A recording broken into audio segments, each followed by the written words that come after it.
আমি অনেকবার এই কথা বলেছি, এটা কোনো কোরআন হাদিসের কথা নয়, এটা আমার ধারণার কথা, কোরআন হাদিসের কথা নয়। যেমন কোরআন শরীফের শুরু হয়েছে বিসমিল্লাহ দিয়ে। কি দিয়ে শুরু হয়েছে? বিসমিল্লাহ দিয়ে। প্রথম অক্ষরটা কি? বা। আর শেষ হয়েছে মিনাল জিন্নাতি ওয়ান নাস, শেষের অক্ষর কি? সিন। তাহলে কোরআনের প্রথম অক্ষর বা আর শেষের অক্ষর সিন, দুইটাকে জুড়ে দিলে কি হয়? বাস। আমার কাছে মনে হয় যেন কোরআনে কারীমের ভিতরে আল্লাহ রাব্বুল আলামিন পৃথিবীবাসীদের জন্য যা কিছু প্রয়োজন সবকিছু সন্নিবেশিত করে দিয়েছেন। শুরু করলেন বা দিয়া, শেষ করলেন সিন দিয়া, বাস করে দিলেন। যেন বলা হলো পৃথিবীর মানুষেরা, তোমাদের জন্য কিয়ামত পর্যন্ত যা কিছু দরকার সবগুলি আমি আল্লাহ রাব্বুল আলামিন কোরআনের মধ্যে ভরে দিয়েছি। বাস হয়ে গেছে, আর কিছুর প্রয়োজন নাই, আর কিছু প্রয়োজন নাই, সব আমি কোরআনে কারীমের ভেতরে সন্নিবেশিত করে দিয়েছি। সুতরাং কোরআনে কারীমের এই বৈশিষ্ট্য যে অন্য ধর্মগ্রন্থের মতো কোরআন শরীফ নাম সর্বস্ব একটি ধর্মগ্রন্থ নয়, এর মধ্যে রয়েছে মানুষের প্রয়োজনীয় সবকিছু। কোরআনের আরেকটি বৈশিষ্ট্য হচ্ছে যে অন্যান্য ধর্মগ্রন্থগুলির ভেতরে মানুষেরা হাত লাগাইছে, অপারেশন করেছে, বাড়াইছে কমাইছে, সর্বনাশ করে দিয়েছে, ইচ্ছে মতো বাড়াইছে কমাইছে। কমাতে কমাতে কম্বলের লোম বাঁচতে যেমন কিছু থাকে না, নিজেরা নিজেদের কথা ভিতরে ঢুকাতে ঢুকাতে আজকের বাইবেল আল্লাহর কথা শূন্য হয়ে গিয়েছে। বর্তমান পৃথিবীতে লুক, জন, মার্ক, মথি, scripture, New Testament, Old Testament, খ্রিস্টানদের ধর্মগ্রন্থ বলতে যা বুঝায়, এই পুরা ধর্মগ্রন্থ তাদের এই কিতাবগুলির ভিতরে আল্লাহ রাব্বুল আলামিনের একটি কথা নাই, সব তারা শেষ করে ফেলেছে। কোরআন এক্ষেত্রে ব্যতিক্রম। এই কোরআন একমাত্র কিতাব যা আজ পর্যন্ত অকৃত্রিম এবং অবিকৃত অবস্থায় বিশ্ব মানব সভ্যতার সামনে বিজয় গৌরব নিয়ে দেদীপ্যমান হয়ে আছে দ্বীপ্রহরের সূর্যের মতো, যার ভিতরে কোনো ভুল নাই, যার ভেতরে কোনো ত্রুটি নাই। কোরআনে কারীম তার আরেকটি বৈশিষ্ট্য হচ্ছে কোরআন একমাত্র গ্রন্থ যার ভাষা এবং সাহিত্য 1400 বছর ধরে এর ভিতরে কোনো কৃত্রিমতা ঘটেনি। আরবি ভাষা এবং সাহিত্যের সর্বোৎকৃষ্ট নমুনা হিসাবে কোরআন শরীফ টিকে আছে। পৃথিবীর কত ভাষা শেষ হয়ে গিয়েছে, কত ভাষা জন্মগ্রহণ করেছে আর মরে গেছে তার ঠিক নাই। ভাষার উন্নতি যত হচ্ছে, কোরআনে কারীম সমস্ত ভাষা এবং সাহিত্যের মানকে উতরে গিয়ে এমন এক জায়গায় কোরআনের ভাষা সাহিত্য পৌঁছে গেছে যাকে স্পর্শ করা পৃথিবীর কোনো ভাষার পক্ষে সম্ভব নয়। কোরআন এক জীবিত ভাষা, জীবন্ত ভাষা। কোরআন আরবি ভাষা, পৃথিবীর অন্তত 38টি দেশের রাষ্ট্রভাষা, স্টেট ল্যাঙ্গুয়েজ আরবি ভাষা। এই আরবি ভাষা আল্লাহ পাক কোরআন নাজিল করেছেন, এর মজা ফুরায় না, এর সাহিত্যের মান ফুরায় না। এটা হচ্ছে কোরআনে কারীমের আরেকটি বৈশিষ্ট্য। কোরআনে কারীমের অন্যান্য বৈশিষ্ট্যের ভেতরে আরেকটি বৈশিষ্ট্য হচ্ছে যে এ কোরআনে কারীম একমাত্র কিতাব যেই কিতাবের ভেতরে রয়েছে কোরআনের অনুসারী তাদের নাম এবং কোরআনের অনুসারী তাদের ধর্মের নাম গ্রন্থের ভেতরে আছে, যা অন্য কোনো কিতাবের মধ্যে নাই। সেটা হচ্ছে আমরা যে মুসলমান তা কোথায় পেলাম? আমরা যে মুসলমান এই পরিচিতি কোথায় পেলাম? হুয়া সাম্মাকুমুল মুসলিমিন, এই মুসলমান নাম আল্লাহ কোরআন শরীফে ব্যবহার করেছেন। তিনি আমাদের নাম দিয়েছেন, আমরা মুসলমান। আমরা কি মুসলমান? আমাদের নাম এই কিতাবের মধ্যে রয়েছে। আমাদের জীবন ব্যবস্থার নাম, ধর্মের নামও ইন্নাদ-দীনা ইনদাল্লাহিল ইসলাম, ইসলামের নাম, মুসলমানের নাম কোরআনে কারীমের মধ্যে রয়েছে, যা অন্য কোন ধর্মগ্রন্থের মধ্যে নাই। হিন্দু, খ্রিস্টান, বৌদ্ধ এ সমস্ত নাম তাদের নিজেদের বানানো নাম, তাদের ধর্মগ্রন্থের ভিতরে সব নামের কোনো পাত্তা নাই। কোরআনে কারীমের আরেকটি বৈশিষ্ট্য হচ্ছে কোরআন বিশ্বের সর্বাধিক পঠিত গ্রন্থ। এত বেশি পড়া হয়েছে, এ কোরআন পড়া হচ্ছে, এত বেশি পৃথিবীর কোন বই আজ পর্যন্ত পড়া হয় নাই, আর হবেও না। কোরআনে কারীমের আরেকটি বৈশিষ্ট্য হচ্ছে এই বিশাল ধর্মগ্রন্থ, এই বিশাল জীবন ব্যবস্থা, এই বিশাল কিতাব মানুষেরা মুখস্থ করেছে। আপনি আমাকে বলেন, নিজের ভাষা নয়, নিজের মায়ের ভাষা নয়, এমন এক বিশাল কিতাব মানুষ মুখস্থ করতে পেরেছে, এর কোন নমুনা আছে দুনিয়ায়? এর কোন নমুনা আছে? মাতৃভাষা নয়, অথচ পৃথিবীর ইংরেজ হোক, উর্দুভাষী হোক, ল্যাটিন হোক, তেলুগু হোক, ডাচ হোক, ফ্রান্স হোক, যে কোনো ভাষা, বাংলা ভাষা হোক, সমস্ত ভাষার লোকেরা কোরআনে কারীমকে মুখস্থ করতেছে। সুবহানাল্লাহ বিহামদি। আমাদের দেশেও লক্ষ লক্ষ হাফেজে কোরআন বর্তমান রয়েছে। এটা হচ্ছে কোরআনে কারীমের আরেকটি বিরাট রকমের বৈশিষ্ট্য। কোরআনে কারীমের অফুরন্ত বৈশিষ্ট্যের ভেতরে এটাও একটি, কোরআন হচ্ছে একটি বিরাট মুজিজা। কোরআন একটি মুজিজা। কোরআন একটি কি মুজিজা। দুনিয়ায় যত নবী আল্লাহ পাঠিয়েছেন, সমস্ত নবীদেরকে তিনটা জিনিস দিয়েছেন। কয়টা জিনিস কন্ত? তিনটা। ওয়াহি, হুসনে খুলক আর মুজিজা। একটা হচ্ছে ওহী, আরেকটা হচ্ছে উন্নত মানের চরিত্র, আরেকটা হচ্ছে কি মুজিজা। এই মুজিজা সকল নবীকে দেওয়া হয়েছে। মুজিজা হচ্ছে সমকালীন যুগে বড় যে কোনো শক্তিকে দুর্বল করে দেয়, যে কোনো জিনিসকে দুর্বল করে দেওয়ার মতো ক্ষমতা রাখে যে জিনিস, তার নাম মুজিজা। মুসা আলাইহিস সালামের জামানায় জাদুর প্রভাব ছিল। তখন আল্লাহ রাব্বুল আলামিন মুসা আলাইহিস সালামকে একটা মুজিজা দিলেন। কি দিলেন? আল্লাহ রাব্বুল আলামিন বললেন, ওয়ামা তিলকা বিয়ামিনিকা ইয়া মুসা। মুসা, তোমার ডান হাতে ওটা কি? তিনি বললেন, এটি একটি লাঠি। আল্লাহ পাক বললেন, লাঠি তো ঠিকই, কিন্তু এর মধ্যে আরো এক ক্ষমতা আছে, তুমি জানো না, লাঠিকে ফেলে দাও। লাঠি ফেলে দিলেন। কি হয়ে গেল? হিয়া হাইয়াতুন তাসআ। বিরাট এক সাপে পরিণত হয়ে গেল। এই সাপ নিয়ে, এই লাঠি নিয়ে তিনি জাদুকরদের মোকাবেলা করলেন। জাদুকরেরা বলল, আপনি আগে দেখাবেন জাদু না আমরা দেখাবো আগে? মুসা আলাইহিস সালাম বললেন, তোমরা আগে দেখাও। তারা জাদু মন্ত্র পুত করে আশেপাশের সব জিনিসগুলিকে বাঘ, সিংহ ইত্যাদি বানিয়ে ফেললো। এগুলি ঝাঁপিয়ে পড়লো মুসা আলাইহিস সালামের উপরে। ক্ষণিক সময়ের জন্য মুসা আলাইহিস সালাম ঘাবড়ে গেলেন। আল্লাহ রাব্বুল আলামিন হযরতে মুসাকে ডেকে বললেন, মুসা রে, ভয় পাওয়ার কোনো কারণ নাই। প্রতিষ্ঠিত একটি সরকারের বিরুদ্ধে তোমাকে নামায় দিয়া ময়দানে তোমাকে আমি একা ছেড়ে দেই নাই। আমি আল্লাহ রাব্বুল আলামিন তোমার সাথে আছি। হাতের লাঠি ছেড়ে দাও। মুসা আলাইহিস সালাম লাঠি ছেড়ে দিলেন। লাঠি সাপ হয়ে গেল। হা করলো। জাদুকরদের তৈরি করা সমস্ত বাঘ, সিংহ, সাপ মুসা আলাইহিস সালামের লাঠি মার্কা সাপের পেটের মধ্যে গিয়া ঢুকলো। জাদুকরেরা মনে করলো, আমরা যা দেখালাম তা তো জাদু, নিঃসন্দেহে। মুসা আলাইহিস সালাম যা দেখালেন তা নিঃসন্দেহে জাদু নয়, কারণ জাদু তো খেয়ে ফেলে দিয়েছে। কাজী জাদু যে জিনিসে খায় সেটা তো জাদু না, সেটা জাদুর বাবা অথবা দাদা। এটা ছিল মুসা আলাইহিস সালামের মুজিজা। হযরত দাউদ আলাইহিস সালামের মুজিজা ছিল, আল্লাহ রাব্বুল আলামিন তাকে মুজিজা দিয়েছিলেন, গলার সুন্দর আওয়াজ দিয়েছিলেন। তিনি যখন জাব্বুর শরীফ তেলাওয়াত করতেন, উড়ন্ত পাখিরা ওড়া বন্ধ করে চতুর্দিকে বসে আল্লাহর কালাম শুনত। তিনি লোহা দিয়ে অস্ত্র তৈরি করতেন। অস্ত্র বানাবার সময় আগুন দিয়ে লোহা পোড়ায় অস্ত্র বানাতে হয়। দাউদ আলাইহিস সালামের তার প্রয়োজন ছিল না। তিনি যখন লোহা হাতির ভিতরে নিয়ে চাপ দিতেন, লোহা পানি হয়ে আঙ্গুলের ফাঁক দিয়ে গলে পড়ে যেত। এটা ছিল তার মুজিজা। হযরত সুলাইমান, আল্লাহ রাব্বুল আলামিন তাকে মুজিজা দান করলেন।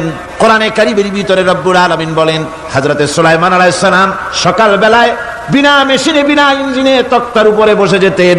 তক্তা 1 মাসের পথ অতিক্রম করত। আবার সন্ধ্যা বেলায় বসতেন, এই তক্তা আর 1 মাসের পথ অতিক্রম করে যেত।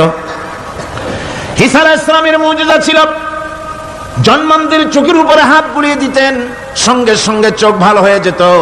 কুষ্ঠব্যাধিগ্রস্ত লোকের গায়ে হাত বুলাতেন, সঙ্গে সঙ্গে কুষ্ঠব্যাধি ভালো হয়ে যেত। এই হলো তাদের মুজিজা। পয়গম্বরেরা বিদায় হয়ে গেলেন, মুজিজা বিদায় হয়ে গেল। দাউদ আলাইহিস সালাম বিদায় হলেন, মুজিজার সাথে নিয়ে গেলেন। তার উম্মতেরা ওই লোহাগুলি আর কেউ গলাতে পারে নাই, আজও কেউ গলাতে পারে না, হাত দিয়া চেপে ধরে। সুলাইমান আলাইহিস সালাম দুনিয়া থেকে বিদায় হয়ে গেছেন, মুজিজা নিয়ে কবরে চলে গেছেন। আজ আর তার অনুসারীরা অথবা দুনিয়ার কোন মানুষ বিনা ইঞ্জিনে তক্তায় বসে আর হাওয়ায় উঠতে পারবে না। মুসা আলাইহিস সালাম বিদায় হলেন, লাঠির মুজিজা চলে গেল। তার উম্মতেরা, তার অনুসারীরা কিয়ামত পর্যন্ত যদি 1000 চেষ্টা চালায়, লাঠিকে আর কোনোদিন সাপে পরিণত করতে পারবে না। ঈসা আলাইহিস সালাম, আল্লাহ রাব্বুল আলামিন তাকে উঠায় নিলেন, মুজিজা তিনি সাথে নিয়ে গেলেন।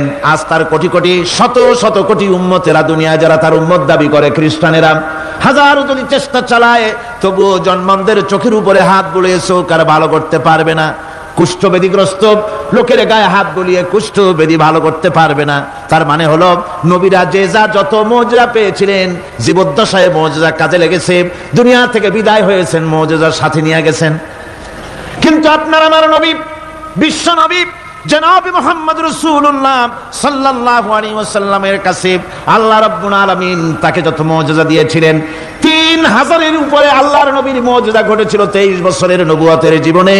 তার মধ্যে শ্রেষ্ঠ মুজিজা হতেছে কোরআন মাজিদ। আল্লাহর নবী বিদায় হয়ে গেলেন, মুজিজা সাথে নিয়ে যান নাই, মুজিজা রেখে গেলেন দুনিয়ায়। কিয়ামত পর্যন্ত দুনিয়াবাসী নবীর উম্মতেরা কোরআনের মুজিজা ব্যবহার করতে পারবে। কোরআনে কারীম রাসূল কারীম সাল্লাল্লাহু আলাইহি সাল্লামের জীবনের শ্রেষ্ঠ মুজিজা। মানুষ পাগল হয়ে গেছে কোরআন শুনে।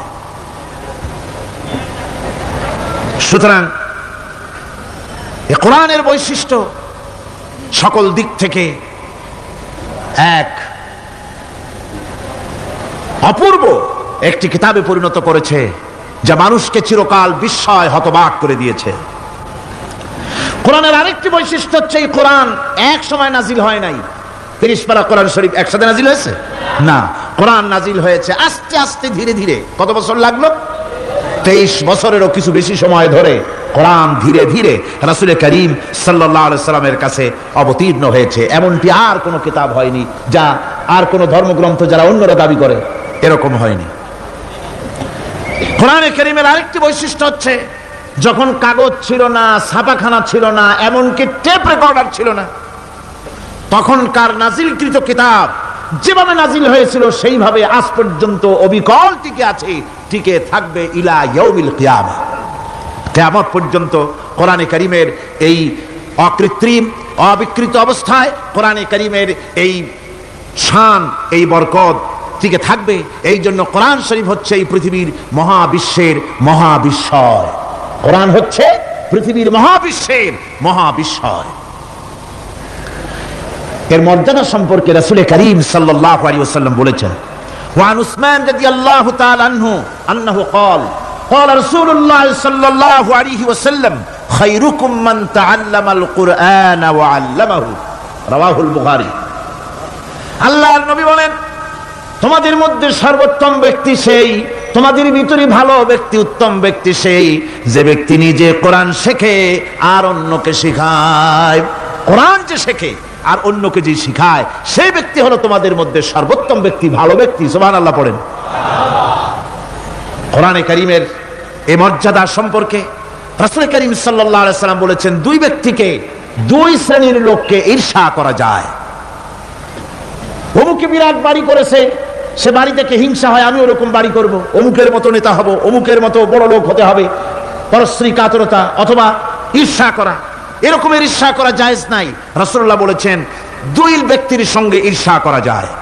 আন ইবনে উমর রাদিয়াল্লাহু তাআলা আনহু আন্নাহু قال قال رسول الله صلى الله عليه وسلم لا حسد الا على الاثنين।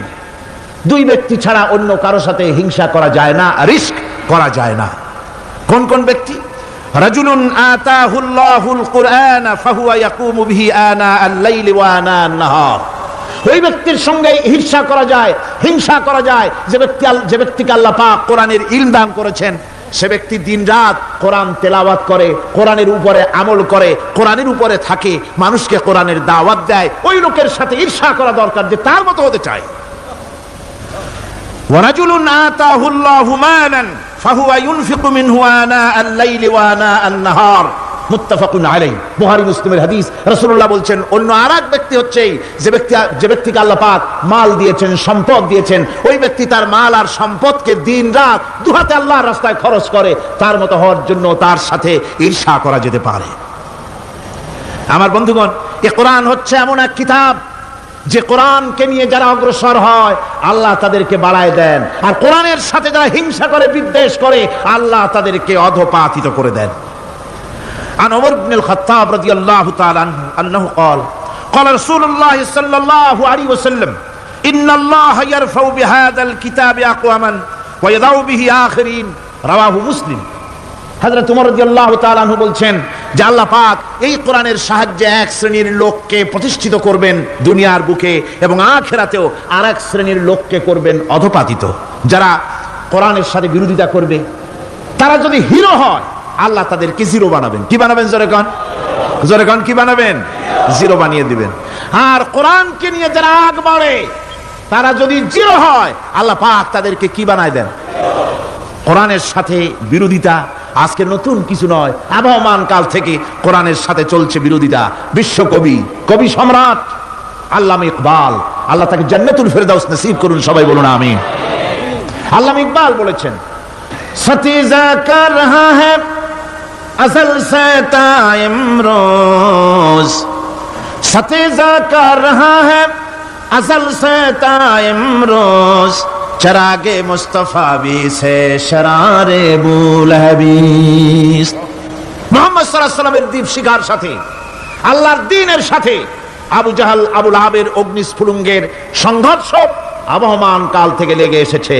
কিন্তু ওদের এই অগ্নিস্ফুলিঙ্গের টক্কর লেগে মুহাম্মদ সাল্লাল্লাহু আলাইহি ওয়াসাল্লামের টিম টিম করে জ্বলে ওঠা এই প্রদীপটি প্রচন্ড ঝড়ো হাওয়ার মুখে, টর্নেডো আর গর্কির মুখে নিভে যায়নি, জ্বলছে, জ্বলবে কিয়ামত পর্যন্ত। এটাকে নিভাবার ক্ষমতা বিশ্বের কোনো মানুষের নাই। ফু দিয়ে কেউ যদি নিভাতে চায়, চেহারা শুদ্ধ, মাথা শুদ্ধ পুড়ে ছাই হয়ে যাবে, কোরআনের আলোকে নির্বাপিত করতে পারবে না।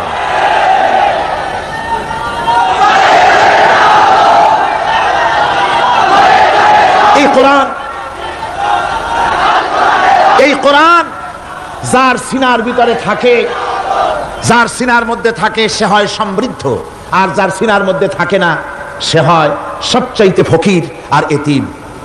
আল্লাহর নবী বলেছেন, ইন্নাল্লাযী লাইসা ফী জাওফিহি শাইউম মিনাল কুরআনি কাল বাইতিল খারিব, যেই দেহের ভিতরে কোরআন নাই, যেই দেহের ভিতরে, যেই সিনার ভিতরে কোরআন নাই, ওই মানুষটা হতেছে একটা সাড়া বাড়ির মতো, একটা উজাড় বাড়ির মতো, বিরান বাড়ির মতো। বিরান বাড়িতে কি থাকে? সাড়া বাড়িতে কি থাকে? কি কয়? না না, ভূত কিসের? খামোখাই ভয় পান আপনারা। ভূত বলে কিছু নাই। হ্যাঁ, শয়তান থাকে, জিন থাকে, তারপরে ওর মধ্যে আর কি থাকে? উতুম পেঁচা থাকে, ইঁদুর থাকে, তেলাপোকা থাকে, উই পোকা থাকে, বাঁদর থাকে, উল্লুক থাকে, সাপ থাকে। রাসূলুল্লাহর কথা দেখেন, কি সুন্দর কথা, সুবহানাল্লাহ, সুবহানাল্লাহ। যে দেহের ভিতরে কোরআন নাই, সারা বাড়িতে যা থাকে, পুরো বাড়িতে যা থাকে, বিরান বাড়িতে যা থাকে, যে দেহে কোরআন নাই, সেই দেহের মধ্যে তাই থাকে। আজ দেখুন, বাংলাদেশের শিক্ষাঙ্গনে, কলেজ, ইউনিভার্সিটিগুলিতে কোরআন পড়ানো হয় না। বলেন ঠিক কিনা? আমাদের বিশ্ববিদ্যালয়গুলিতে কোরআন পড়ানো হয়, তাফসীর পড়ানো হয়, হাদিস পড়ানো হয়, হয় না। হাদিস, কোরআন, আল্লাহর কালাম পড়ানো হয় না বলে অবস্থা কি হয়েছে? হাদিস থেকে মিলায় নেন, ইন্নাল্লাযী লাইসা ফী জাওফিহি শাইউম মিনাল কুরআনি কাল বাইতিল খারিব। কোরআন নাই তো সারা বাড়ি, কোরআন নাই তো কি আছে? যে ঘরের মধ্যে মানুষ নাই, উল্লুক থাকে, ভাল্লুক থাকে, শয়তান থাকে, তেলাপোকা থাকে, সারপোকা থাকে, হিংস্র প্রাণী ভরপুর থাকে। যে শিক্ষা প্রতিষ্ঠানে কোরআন পড়ানো হয় না, সেখানেও সন্ত্রাসীরা বাস করতে পারে, ভালো মানুষ টিকতে পারে না।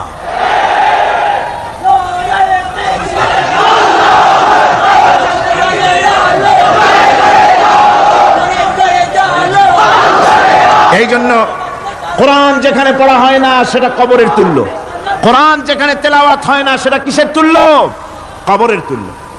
আল্লাহর নবী বলেছেন, আন আবি হুরায়রা রাদিয়াল্লাহু তাআলা আনহু আন্নাহু ক্বাল ক্বাল রাসূলুল্লাহ সাল্লাল্লাহু আলাইহি ওয়াসাল্লাম লা তাজআলু বুয়ুতাকুম মাকাবির, রাওয়াহু মুসলিম। আল্লাহর নবী বলেন, তোমাদের ঘরগুলিকে তোমরা কবর বানায়ো না। অর্থাৎ যে ঘরের মধ্যে কোরআনে কারীম তেলাওয়াত হয় না, সেটা কবরের সমতুল্য, কবরের সমতুল্য। আগে আমাদের ঘর সমূহে যখন ছোট ছিলাম, তখন দেখতাম ঘরে ঘরে কোরআন তেলাওয়াত হতো, ঠিক না? প্রত্যেকটা ঘরের জানালা দিয়া সকালবেলা আওয়াজ আসতো, আউযু বিল্লাহি মিনাশ শাইতানির রাজিম, বিসমিল্লাহির রহমানির রহিম, তেলাওয়াতের আওয়াজ ভেসে আসতো। আজ আর এই অবস্থা নাই। আজ ভদ্রলোকের বাড়ির সামনে দিয়ে হেঁটে যাবেন, সকালবেলা কিসের তেলাওয়াত? জনমের ঘুম ঘুমায়, পাইকারি দরে ঘুমায়, ফজরের নামাজ নাই।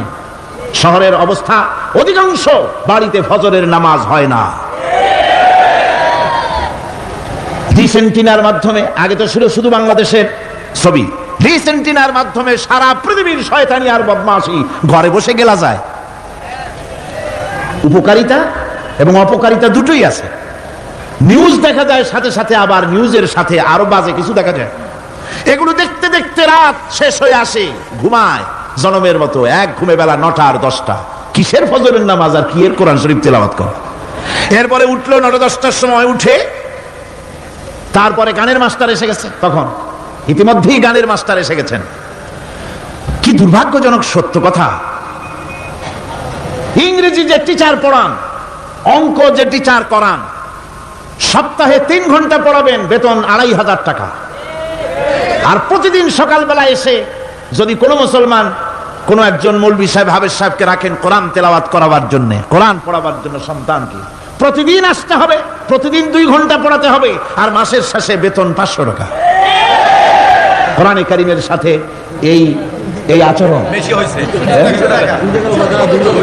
আমি বেশি বলে ফেলেছি। যাদের অভিজ্ঞতা আছে তারা বলছেন 200 টাকা। এরপরে অঙ্ক ইংরেজি তো কাজে লাগে, ভালো কথা। তারপরে গানের মাস্টার আসছেন, তিনি শেখাবেন কি? রবীন্দ্রসঙ্গীতের প্যানপ্যানানি, যা শুনলে পরে কানে ময়লা জমে যেতে পারে, যে গান শুনলে জীবিত মানুষ মৃত্যু হয়ে যায়। নজরুলের কথা শেখানো হবে না, তাহলে সেটা হবে সাম্প্রদায়িকতা। গানের মাস্টারকে, নাচের মাস্টারকে 10,000 টাকা, 10,000 টাকা পর্যন্ত বেতন দেওয়া হয়। এ জাতির জন্য আল্লাহর রহমত কেমনে আসবে? কি কারণে আসবে?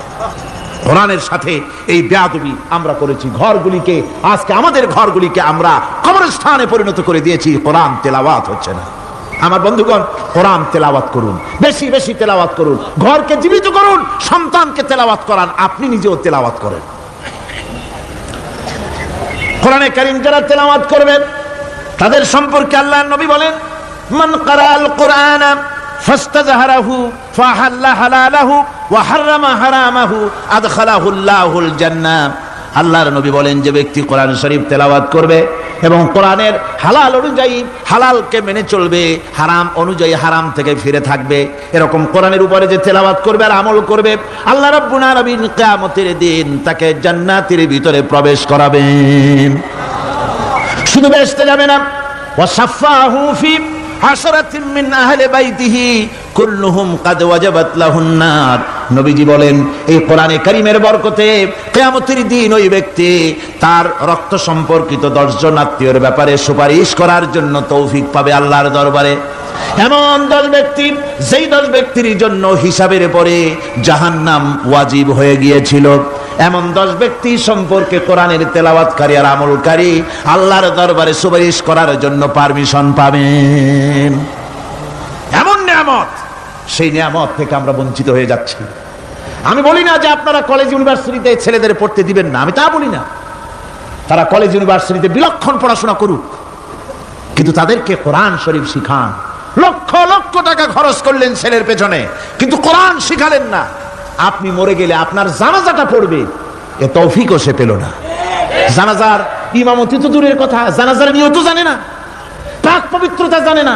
বাপ মরে গেছে, সে তখন ছিল মার্কেটে, শুনলো বাপ মরছে, তাড়াতাড়ি জানাজায় শরীক হতে হবে। প্যান্টও পাক নাই, যেহেতু পেশাবের যখন বেগ এসেছিল দেওয়ালের পাশে দাঁড়াইয়া কাম সারছে, দোয়া মোছার কাম নাই, মাথায় টুপি নাই, নাক মোছা রুমাল ছিল পকেটে, রুমালটা মাথায় দিয়া দাঁড়ায় গেল। আল্লাহু আকবার। বাপের কপালে যা আছে তাই হোক। তারপরে বাপ মরে গেছে, কান্না শুরু করেছে। যেদিন মরছে সেদিন কানতেছে, পরের দিনও একটু মুখ মলিন কান্দে। নাম বল্টু মিয়া। তার আবার এক বন্ধু আছে, তার নাম শান্টু মিয়া। শান্টু মিয়া বলছে, মিয়া বল্টু কান্দো কেন? বাপ মরে গেছে। এগুলো বাঁচে নাকি? এগুলো মরিয়ে যায়। আমার একটা ছিল, ওটাও মরছে। চিরকাল কারো বাপ থাকে না, সুতরাং এত মন খারাপ কেন? আসো, ইন্ডিয়া থেকে ভালো একটা বই আসছে, সেটা দেখে এত আনন্দ পাবে। বাপ তো বাপ, 14 গোষ্ঠী মরলেও মনের দুঃখ মুছে যাবে। এরপরে বাড়ি এনে তাকে সিনেমার ছবি দেখানো হলো। ছবি সে দেখলো, ফেরার সময় বাপের কবরের কাছ থেকে যাওয়ার সময় দাঁড়িয়ে গেল ক্ষণিকের জন্য। আহারে বাপ, বিদায় হয়ে গেলা, কি দেব তোমারে, কিছু তো নাই আমার কাছে, তাই সারা রাত ধরে যা কিছু দেখলাম এগুলি তোমার আমলনামায় দিয়ে গেলাম। জোরে কর নাউজুবিল্লাহ। আমি সমস্ত পিতাদেরকে বলতে চাই, সন্তানদেরকে কোরআন শিখান, কাজে লাগবে। কোরআন শিখালে কাজে লাগবে। কোরআন শরীফ মুখস্থ করে, বেশি করে মুখস্থ করেন কোরআনে কারীম, আপনার ফায়দা হবে। হযরত ওমর রাদিয়াল্লাহু তাআলা আনহু বর্ণনা করছেন যে রাসূল কারীম সাল্লাল্লাহু আলাইহি ওয়াসাল্লাম বলেছেন, ইউকালু লিসাহিবিল কুরআনি ইকরা ওয়ারাত্তিল কামা কুনতা তুরাত্তিলু ফিদ দুনিয়া। কিয়ামতের দিন জান্নাতীদেরকে, বেহেশতীদেরকে আল্লাহ রাব্বুল আলামিন বলবেন, কোরআন শরীফ তেলাওয়াত করো আর উপরের দিকে উঠতে থাকো। কোরআনে যেভাবে দুনিয়ার বুকে কোরআনে কারীম তুমি মুখস্থ করেছিলে, ধীরে ধীরে তেলাওয়াত করতে, ওইভাবে ধীরে ধীরে কোরআন তেলাওয়াত করো আর উপরের দিকে উঠতে থাকো। আল্লাহ পাক বলতে থাকবেন, উপরের দিকে ওঠো, তেলাওয়াত করো আর ওঠো। উঠতে উঠতে যেই জায়গায় গিয়ে তোমার তেলাওয়াত শেষ হয়ে যাবে, জান্নাতের ওই জায়গাটা তোমার জন্য বরাদ্দ হবে। আবু দাউদ শরীফের হাদিস। জান্নাতের ওই জায়গাটা তোমার জন্য বরাদ্দ হবে। এখন যাদের শুধু সূরা ইখলাস আর সূরা কাউসার মুখস্থ, তারা তো দুই পা আগাই বসে যাবে, উঠতে পারবেন না। বেশি বেশি মুখস্থ করেন, হাফেজে কোরআন হন অথবা হাফেজের মতো হন। বেশি বেশি মুখস্থ করেন সূরা ইয়াসিন, সূরা দুখান, সূরা রহমান, সূরা ওয়াকিয়া, সূরা মুজাম্মিল, এই সমস্ত সূরা, বেশি সূরা আল আরাফ, সূরা কাহাফ, সূরা মারিয়াম ইত্যাদি মুখস্থ করেন। কিয়ামতের দিন কাজে লাগবে। জান্নাতের অত উঁচায় উঠতে পারবেন। হাফেজে কোন জায়গায় যাবে? সুবহানাল্লাহি ওয়া বিহামদি। 30 পারা কোরআন যার সিনার ভিতরে, জান্নাতের কোন জায়গাটা আল্লাহ তাকে বরাদ্দ করবেন? সুবহানাল্লাহ, সুবহানাল্লাহ। কোরআনে কারীমকে মুখস্থ করুন, বেশি করে মুখস্থ করুন। কোরআনে কারীমকে বেশি করে তেলাওয়াত করুন। এই কোরআনে কারীমকে যারা বেশি করে তেলাওয়াত করবে, তেলাওয়াত করতে গিয়ে যারা আল্লাহর কাছে কিছু চাওয়ার সময় পাবে না, তাদের সম্পর্কে রাসূল কারীম সাল্লাল্লাহু আলাইহি ওয়াসাল্লাম বলেছেন হাদিসে কুদসি, হাদিসে কুদসি রাসূল কারীম সাল্লাল্লাহু আলাইহি ওয়াসাল্লাম বলেছেন, ইয়াকুলুর রাbb তাবারাক ওয়া তাআলা মান শাগালাহুল কুরআন আন যিকরি মাসআলাতি আতাইতুহু আফযালা মা উতিয়া সাইলিন। আল্লাহর নবী বলেন, আমার আল্লাহ পাক বলেছেন, কোরআন তেলাওয়াত করতে গিয়ে যারা ব্যস্ত থাকে, কোরআন তেলাওয়াত করতে করতে যারা আমার কাছে হাত পেতে কিছু চাওয়ার সময় পায় না, যারা আমার কাছে হাত পেতে কিছু চায়, তাদের থেকে তেলাওয়াতকারীদেরকে আমি রব্বুল আলামিন বেশি করে দেই। সুবহানাল্লাহ। কোরআন তেলাওয়াত করতে করতে যারা আল্লাহর কাছে হাত পেতে চাওয়ার সময় পায় না, আল্লাহ পাক বলেন যারা চায় তাদের থেকে তেলাওয়াতকারীকে আমি বেশি দেই। আমার বন্ধুগণ, শুধু তাই নয়, এই কোরআনে কারীম যারা তেলাওয়াত করবে, আমল করবে, কিয়ামতের দিন তার মা বাপের মাথার উপরে আল্লাহ রাব্বুল আলামিন, আবু দাউদ শরীফের হাদিসে এসেছে, তার মা বাপের মাথার উপরে নূরের টুপি পরিধান করানো হবে। এমন নূরের টুপি, এমন নূরের তাজ পরানো হবে, চন্দ্র সূর্যের আলোকে ম্লান করে দেবে। হাসরবাসীরা প্রশ্ন করবেন, এ লোকটি কে? কোনো ফেরেশতা নাকি? বলে না। কোনো নবী নাকি? বলে না। তবে কি ইনি কে? জবাব হবে, ইনি হচ্ছেন সেই ব্যক্তি যিনি তার সন্তানদেরকে কোরআন শিখিয়েছিলেন। কোরআন শিখানোর কারণে আল্লাহ রাব্বুল আলামিন আজ তার মা বাপের মাথার উপরে নূরের টুপি পরিধান করে হাসরের ভিতরে মর্যাদা দিলেন। কিয়ামতের দিন দুনিয়াও মর্যাদা পাওয়া যাবে, আখিরাতেও মর্যাদা পাওয়া যাবে যদি কোরআনে কারীমকে তেলাওয়াত করা যায়, আমল করা যায়, বোঝা যায়, তাহলে এই সমস্ত নিয়ামত আল্লাহ পাক দান করবেন। সুতরাং এই এত বড় নিয়ামত থেকে আমরা যেন কেউ বঞ্চিত হয়ে না যাই। কোরআন হচ্ছে এমন এক কিতাব যার তাফসীর লেখা হয় নাই। পৃথিবীতে এমন কোনো ভাষা নাই, পৃথিবীর উল্লেখযোগ্য সবগুলি ভাষায় কোরআনে কারীমের তাফসীর লেখা হয়েছে, কিন্তু কোন মুফাসসির আজ পর্যন্ত কথা বলেন নাই যে আমি যে তাফসীর লিখছি এর চাইতে ভালো তাফসীর আর কেউ লিখতে পারেও না আর পারবেও না, এটা শেষ, আর তাফসীর লেখা লাগবে না। এ কথা কেউ বলতে পেরেছে? জোরে বলেন, পেরেছে? পারে নাই। তার কারণ কি? আল্লাহ রাব্বুল আলামিন বলেন, قُلْ لَوْ كَانَ الْبَحْرُ مِدَادًا لِكَلِمَاتِ رَبِّي لَنَفِدَ الْبَحْرُ قَبْلَ أَن تَنفَدَ كَلِمَاتُ رَبِّي وَلَوْ جِئْنَا بِمِثْلِهِ مَدَدًا। আল্লাহ পাক বলেন, নবী আপনি বলুন, আমার রবের কথাগুলি লেখার জন্য যদি সমুদ্রের পানিগুলি সমুদ্রের সমস্ত পানিগুলি যদি কালিতে পরিণত হয়ে যায়, আর আমার রবের কথাগুলি যদি লেখা শুরু হয়ে যায়, আমার রবের কথাগুলি লেখার পূর্বে সমস্ত সমুদ্রের পানিগুলি শেষ হয়ে যাবে। তারপরে যদি আবার সমুদ্র ভরে দেওয়া হয়, আরো যদি লেখা হয়, তবুও আমার রবের কথা লেখা শেষ হবে না। আল্লাহ রাব্বুল আলামিন বলেন, ওয়ালাউ আন্নামা ফিল আরদি মিন শাজারাতিন আকলামুন ওয়াল বাহরু ইয়ামুদ্দুহু মিন বা'দিহি সাবআতু আবহুরিম মা নাফিদাত কালিমাতুল্লাহ। আল্লাহ রাব্বুল আলামিন বলেন, মা নাফিদাত কালিমাতুল্লাহ।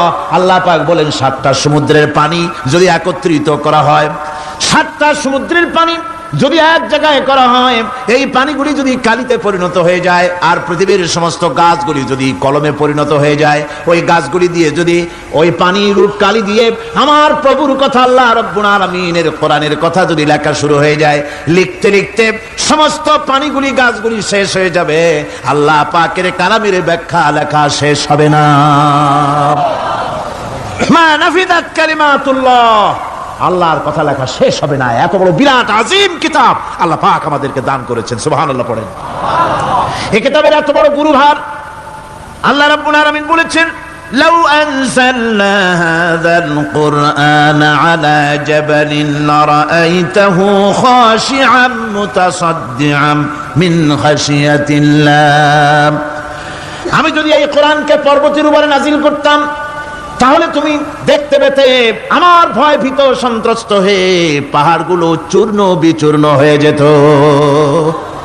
এত বড় আসিম কিতাব আমি তোমাদেরকে দান করেছি, যার গুরুভার বহন করতে কেউ রাজি হয়নি, পাহাড় পর্বত কেউ রাজি হয়নি, মানুষ রাজি হয়েছে। এই মানুষের উপরে আমি এটা অবতীর্ণ করেছি, গোটা বিশ্ববাসীর সামনে এই কিতাব আমি দিয়েছি তোমাদেরকে, এর দ্বারা হেদায়েত তোমরা গ্রহণ করবে। কিয়ামতের দিন আল্লাহর এই বিরাট নিয়ামত আমাদেরকে দান করলেন, আমরা এই নিয়ামতের না শুকর করেছি, অর্থাৎ এই কোরআনকে আমরা ব্যবহার করেছি সঠিকভাবে করি নাই, বেঠিকভাবে করেছি। প্রথম দিন দ্বিতীয় দিন আমি বলেছি কোরআন শরীফকে শুধু তাবিজ তুমারের জন্য, শুধু সওয়াবের জন্য তেলাওয়াত করেছি। আসলে শুধু সওয়াবের জন্য তো আসেনি কোরআন। কোরআন বুঝতে হবে, আমল করতে হবে, তবে না শান্তি পাবো। আপনি যদি কোরআন হচ্ছে মানুষের জীবন সমস্যার সমাধানের গ্রন্থ। ওষুধ খেলে রোগ ভালো হয়, ওষুধ খেলে কি হয়? কেউ যদি সকাল বেলায় তসবিহ হাতে নিয়ে 500 বার পরে ওষুধ ওষুধ ওষুধ 500 বার পড়লে রোগ কি ভালো হবে?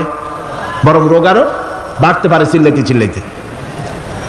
শীতের জন্য লেপ গায়ে না দিয়া কেউ যদি চিল্লাইতে থাকে, জিকির করে লেপ্ত শোক লেপ্ত শোক লেপ্ত শোক, শীত কি বন্ধ হবে নাকি?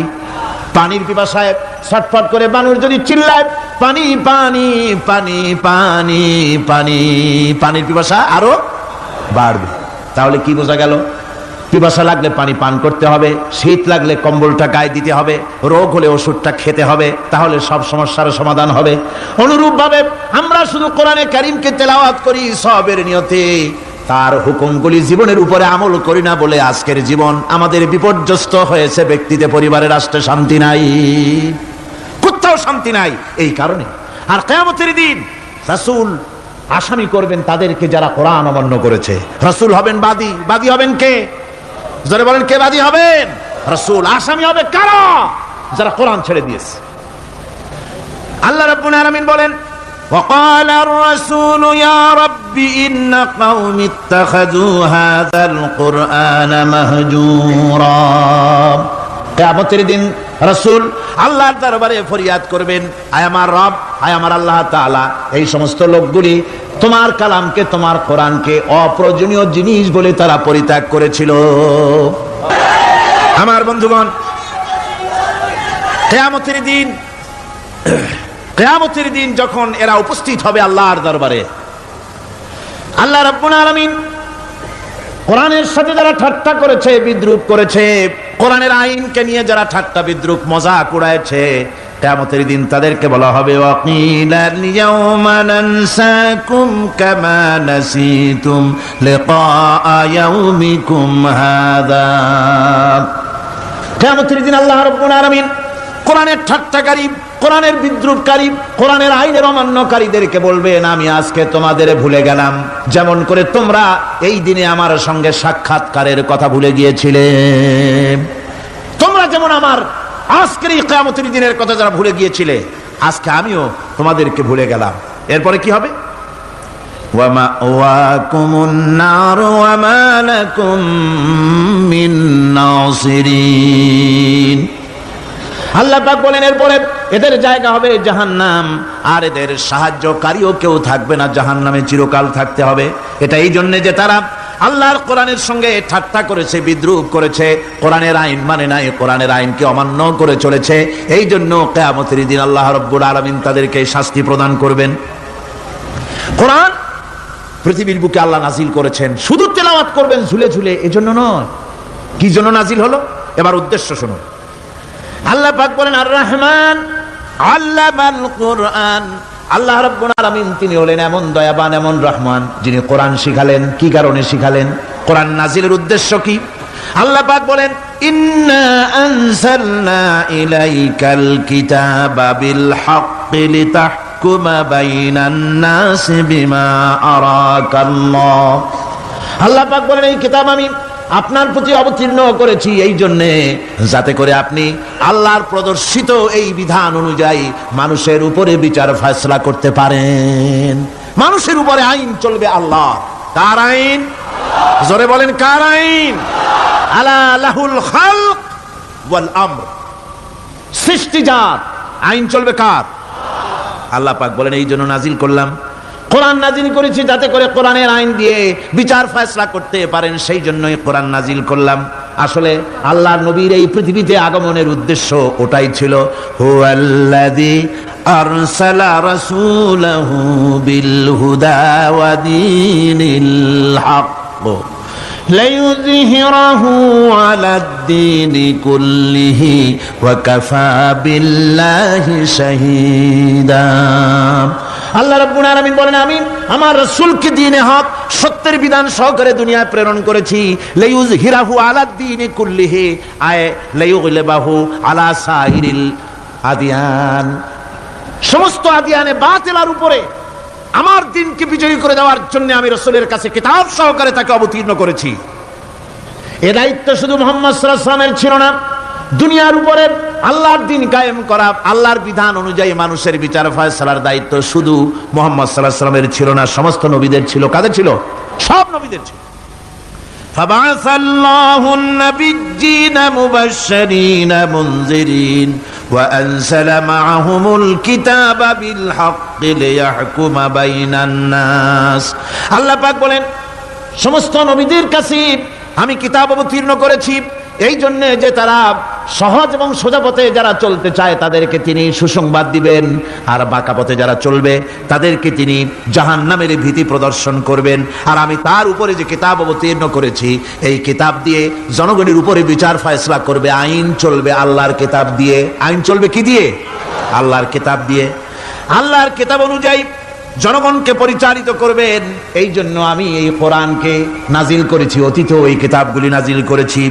কুল ইয়া আইয়ুহান নাসু ক্বাদ জাআকুমুল হাক্কু মির রাব্বিকুম। আল্লাহ পাক বলেন নবী আপনি বলে দেন, আপনি বলুন হে মানব সকল, আল্লাহর পক্ষ থেকে তোমাদের জন্য মহাসত্য এসেছে। এই মহাসত্য যদি অনুসরণ করো তোমাদের জন্য কল্যাণকর হবে। ওমান দাল্লা ফাইন্নামা ইয়াদুল্লু আলাইহা। আর যদি কোরআনকে অমান্য করো, আল্লাহর কিতাবকে অমান্য করো, তাহলে তোমাদের জন্য অকল্যাণ হবে। আজ আপনারা বলেন আল্লাহর কিতাবের আইন কি আমাদের দেশে চলে? কোরআনের আইন কি চলে? চলে না। কোরআনের আইন চলে না। আমরা কি খুব শান্তিতে আছি? খুব আরামে আছি? শ্রমিকরা তাদের শ্রমের মূল্য পায়, কৃষক তার উৎপাদিত পণ্যের সঠিক দাম পায়, নারী তার সতীত্বের মর্যাদা পায়। জনগণ কি আরামে ঘুমাতে পারে? না, জনগণ রীতিমতো দুবেলা পেট পুরে সমস্ত জনগণ খেতে পারে। এর একমাত্র কারণ হচ্ছে কোরআনের আইনকে অমান্য করা হয়েছে। ভালো করে কান পেতে শুনুন। আল্লাহ রাব্বুল আলামিন কোরআনে কারীমের মধ্যে পরিষ্কার করে বলেছেন, ওয়া মান লাম ইয়াহকুম বিমা আনজালাল্লাহু ফাউলাইকা হুমুল কাফিরুন।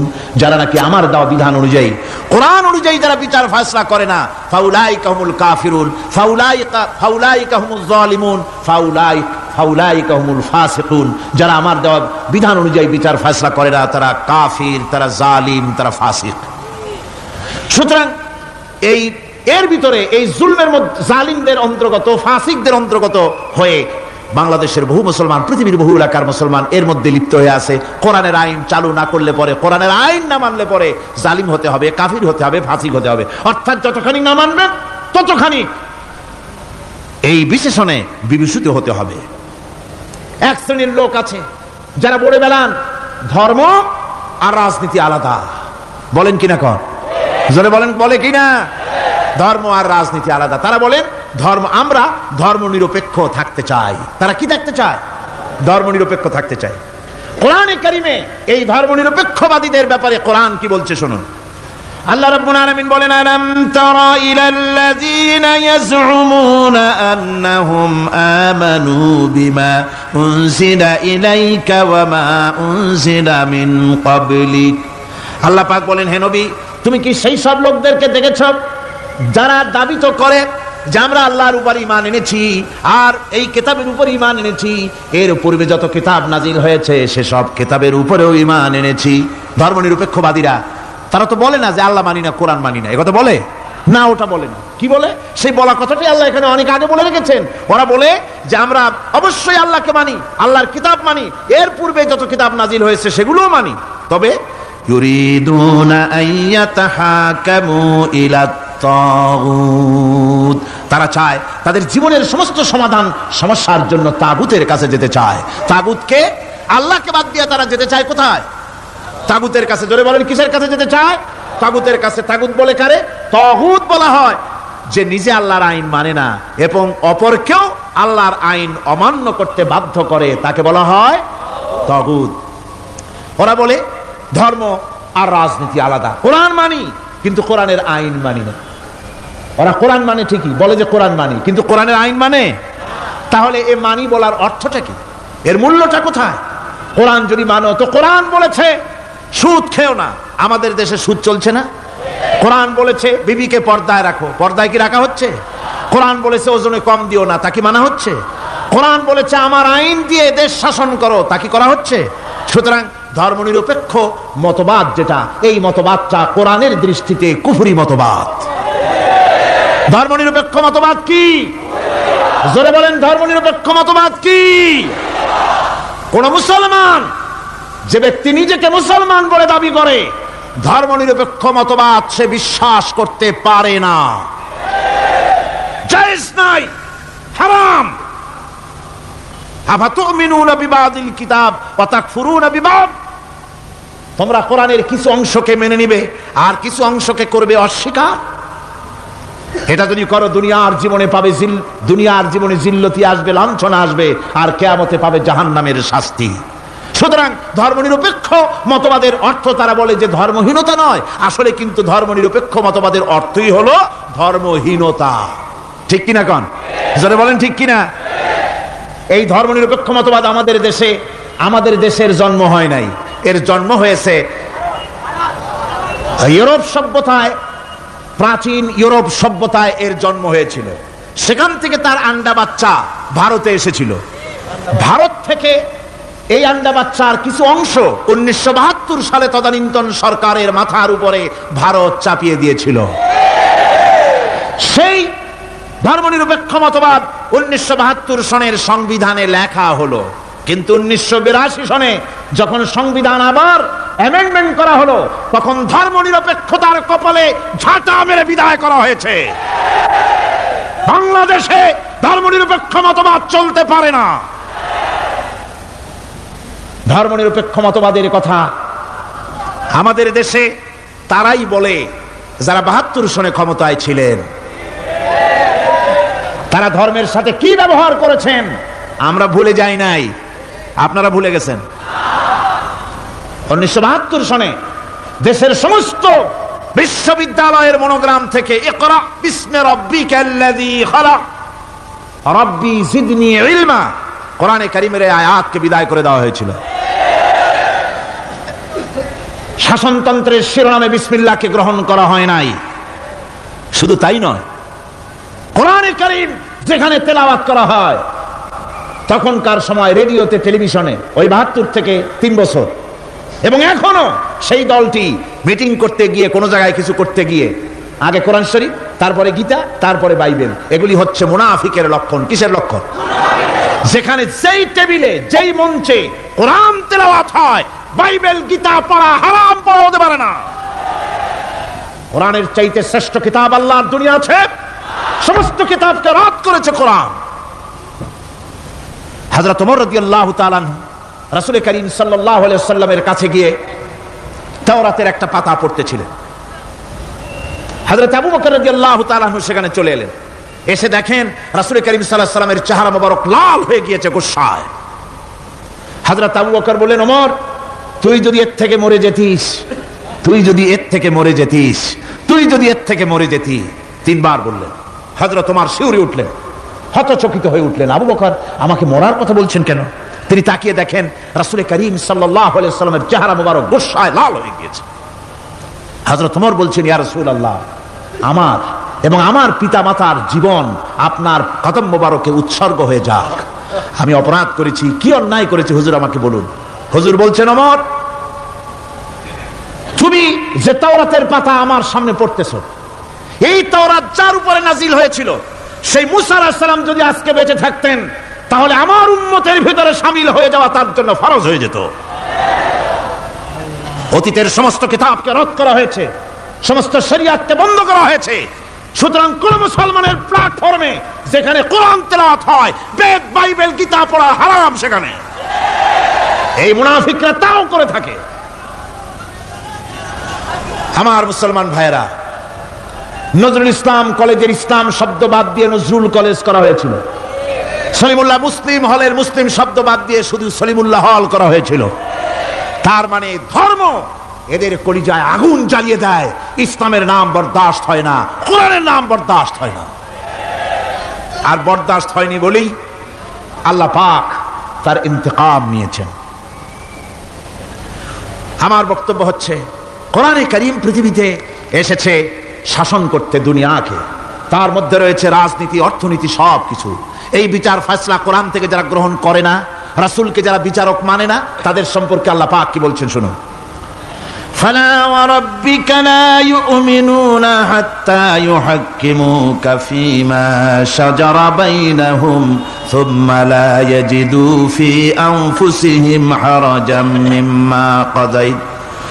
মিম্মা কাদাইতা ওয়া ইউসাল্লিমু তাসলিমা। আল্লাহ রাব্বুল আলামিন বলেন, ফালা ওয়া রাব্বিক, কখনো নয় হে নবী, আপনার রবের কসম, কখনোই নয়। ওরা মুমিন নয় যারা নাকি তাদের জীবনের সব কিছুর ব্যাপারে যতক্ষণ পর্যন্ত আপনাকে বিচারক না মানে, আপনার দেওয়া ফয়সালাকে গ্রহণ না করে, এবং আপনি বিচার করার পর ফয়সালা দেওয়ার পরে এটার উপরে দ্বিধাহীন চিত্তে মেনে যতক্ষণ না নিবে, ততক্ষণ পর্যন্ত তারা যত ঈমানের দাবি করুক, তারা আসলে মুমিন না। এ ফতোয়া কার? এ ফতোয়া কার? আল্লাহ রাব্বুল আলামিনের ফতোয়া। কখনো মুমিন হতে পারবে না যারা রাসূলুল্লাহকে ফয়সালাকারী হিসেবে গ্রহণ না করবে, কোরআনকে সংবিধানের উৎস হিসেবে গ্রহণ না করবে। কোরআন এসেছে আইনের কিতাব হিসেবে পৃথিবীর মানুষকে পরিচালিত করার জন্য। আজ এই কোরআনের আইন যারা মানে সেখানে শান্তি পায়, কোরআন যেখানে মানে না সেখানে শান্তি হয় না। আল্লাহ পাক পরিষ্কার বলেছেন, কোরআনের আইন মেনে চলো। আর যারা এই কোরআনকে অমান্য করবে তাদের শাস্তি কি হবে? আল্লাহ পাক বলেন, আল্লাযীনা কাযযাবু বিল কিতাবি ওয়া বিমা আরসালনা বিহি রুসুলানা ফাসাউফা ইয়ামালুন। আল্লাহ পাক বলেন, আমি যে কিতাব নাজিল করেছি, এই কিতাবকে যারা মিথ্যা মনে করে, কিতাবকে যারা অস্বীকার করে, কোরআনের আইন যারা মানে না, আমি যে রাসূলের উপরে যা নাজিল করেছি সেগুলির উপরে যারা ঈমান আনে না, এগুলিকে যারা মানে না, তাদের জন্য এর পরিণতি তারা খুব শীঘ্রই টের পাবে। খুব শীঘ্রই তাদেরকে পরিণতি দেওয়া হবে। কিয়ামতের দিন তাদেরকে আল্লাহ রাব্বুল আলামিন জাহান্নামে প্রবেশ করাবেন। কোরআনের অমান্যকারীদের জায়গা কোথায় হবে? কোথায় হবে তাদের জায়গা? জাহান্নামের ভিতরে হবে। সুতরাং আমরা কোথায় যেতে চাই? জাহান্নামে না জান্নাতে? বেহেশতে যদি যেতে চাই, দুনিয়ায় যদি শান্তি চাই এবং আখিরাতে যদি মুক্তি পেতে চাই, তাহলে আমাদেরকে কোরআনের আইনকে মানতে হবে। কিসের আইন মানা লাগবে? কোরআনের আইন মানতে হবে। কোরআনে কারীমের নাজিল হলো, আল্লাহ পাক যে কোরআন আমাদের শিখালেন, আর রহমান আল্লামাল কোরআন, যে কোরআন তিনি আমাদের শিখালেন। এই কোরআন নাজিলের পদ্ধতি ছিল মদিনা এবং মক্কা। রাসূলের মক্কি জিন্দেগিতে কিছু নাজিল হয়েছে, আর মদনী জিন্দেগিতে নাজিল হয়েছে কিছু। মক্কা শরীফে যেগুলি নাজিল হয়েছে সেই সূরাগুলো ছিল তাওহীদ, রিসালাত এবং আখিরাতের উপরে নির্ভর করে। আর মদনী সূরা যেগুলি ছিল সেগুলি ফৌজদারি দণ্ডবিধি, উত্তরাধিকারী আইন, তারপরে যাকাত, ওসর, যুদ্ধ, সন্ধি, বন্দি, এরপরে রয়েছে স্বরাষ্ট্রনীতি, পররাষ্ট্রনীতি, অর্থনীতি, জীবন পরিচালনার সমস্ত বিধি আর ব্যবস্থা মদনী জিন্দেগির সূরাগুলিতে, অবতীর্ণ সূরাগুলিতে আল্লাহ রাব্বুল আলামিন নাজিল করেছেন। কোরআন শরীফ মানুষের সকল সমস্যার সমাধান দিয়েছে। এখানে আমি এখন তার কিছু নমুনা পেশ করছি আপনাদের সামনে, আপনাদের বোঝার জন্য যে কোরআন, অনেকে বলে যে কোরআনের তাফসীরের ভেতরে রাজনীতির আলোচনা হয়। রাজনীতি সেইটুক করি যেটুকুন আল্লাহ কোরআনে করেছেন। জোরে কোন আলহামদুলিল্লাহ। এর থেকে বালাই কিছু বলি নাকি? না। কোরআন যেটুকুন করেছে, রাসূলুল্লাহ যেটুকুন করেছে, একজন মুসলমান হিসাবে তা করা আপনার আমার জন্য কি? সুন্নত, নফল। ওইটা করা কি জোরে কোন? এটা করা আমাদের জন্য ফরজ। সেই জন্য আমি কিছু নমুনা পেশ করছি আপনাদের সামনে, বুঝতে পারবেন যে কোরআন শুধু নামাজের কথা নিয়ে আসে নাই। কোরআনের মধ্যে আয়াত সংখ্যা কত? ৬৬৬৬। এটা ঠিক না, কিছু কম আছে। ৬০০০ কয়েক শত, ভালো করে গুনে দেখা দরকার। তো এই যে আয়াতে কারিমা যেগুলি রয়েছে, এর মধ্যে মাত্র ৫০০ আয়াত হচ্ছে হুকমে শরঈ। ভালো করে শুনুন, ৫০০ আয়াত আদেশ এবং নিষেধ জাতীয়। এটা করো, ওটা করো না, এটা হালাল, ওটা হারাম। এ হলো ৫০০। তো এই যদি ৫০০ হয়, তাহলে বাকি ৬০০০ কি? বাকি ৬০০০ ইতিহাস, দর্শন, বিজ্ঞান, রাজনীতি, অর্থনীতি, সমাজনীতি, উত্তরাধিকারী আইন, পররাষ্ট্রনীতি, স্বরাষ্ট্রনীতি, মানুষের জীবনে যা দরকার, ইহকাল, পরকাল, কবর, হাসর, মিজান, সিরাত, জান্নাত, জাহান্নাম, এসব কিছু আল্লাহ পাক বাকি হাজার হাজার আয়াতের মধ্যে বলেছেন। তো ৫০০ আয়াতের পরিচিতি আমাদের জানা আছে, নামাজ, রোজা, হজ, যাকাত, হালাল, বৈধ, অবৈধ ইত্যাদি সম্পর্কে। কিন্তু বাকি আয়াতগুলিতে আমাদের জীবন পরিচালনার ব্যাপারে আল্লাহ পাকের কথা শুনুন, কিভাবে এ কথাগুলি আল্লাহ পাক আমাদের বলছেন। বিচার পদ্ধতি সম্পর্কে শুনুন। কোরআন যে বিচার পদ্ধতি আমাদেরকে দিয়েছেন, নিরঙ্কুশ ন্যায় বিচারের কথা কোরআন বলেছে। কোরআন বলেছে বিচার হতে হবে কি ধরনের? ওয়াইদা হাকামতুম বাইনান নাসি আন তাহকুমু বিল আদল। কোরআন শরীফ বলেছে তোমরা যখন লোকদের মাঝে বিচার ফয়সালা করবে তখন অবশ্যই সুবিচার করবে, জাস্টিস, ন্যায় বিচার করবে। এই ন্যায় বিচার করতে গিয়ে তোমার সামনে যদি বিজাতীয় কোনো লোক আসামি হয়ে দাঁড়ায়, অমুসলিম, তখন বিচারটা কিভাবে করবে? কোরআনে কারীম বলছে ওয়ালা ইয়াজরিমান্নাকুম শানাআনু কওমিন আলা আল্লা তা'দিলু। কোন বিশেষ শ্রেণীর বিচার কাজ করতে গিয়ে, কোন বিশেষ শ্রেণী বা জাতির বিচার কার্য পরিচালনা করতে গিয়ে তাদের প্রতি বিদ্বেষ যেন তাদেরকে, তুমি যেন জুলুম করে না বসো, তখন যেন তুমি ইনসাফ করতে পারো, তাদের উপরে জুলুম করবে না। সে যদি তোমার জাতের লোক না হয়, বিচার করতেছে, তুমি বিচারক হিসাবে সঠিক বিচার করবে, বিচারের মানদণ্ডকে কখনো হেলাদোলা করবে না, ভালো সুবিচার করবে। এটা হচ্ছে কোরআনে কারীমের কথা। আর আত্মীয় স্বজনের বিচার সম্পর্কে বলা হচ্ছে যে তোমরা বিচার নিয়ে, সুবিচার নিয়ে তোমরা দাঁড়াও, দণ্ডায়মান হও, সুবিচার নিয়ে মুসলমানেরা তোমরা যখন বিচার করবে, তখন এই বিচার করতে গিয়ে ওয়ালাউ আলা আনফুসিকুম আবিল ওয়ালিদাইনে ওয়াল আকরাবিন, সে যদি তোমার নিজের বিরুদ্ধেও যায় বিচার, তা যদি তোমার সন্তান সন্ততি, ভাই ব্রাদার, মা বাপ ইত্যাদির বিরুদ্ধেও যদি চলে যায়, ইয়াকুন গানিয়ান আও ফাকিরান, যদি সে গরিব হয়, যদি সে ধনীও হয়, বিচারের বেলায় কোনো রকম তারতম্য করবে না, আপন হোক পর হোক, বিচার করতে হবে সঠিক। এটা কার কথা? আল্লাহর। জোরে বলেন, কার কথা? পৃথিবীর কোন ধর্মগ্রন্থের কথা বলেছে? পৃথিবীর কোন জাতি কথা বলেছে?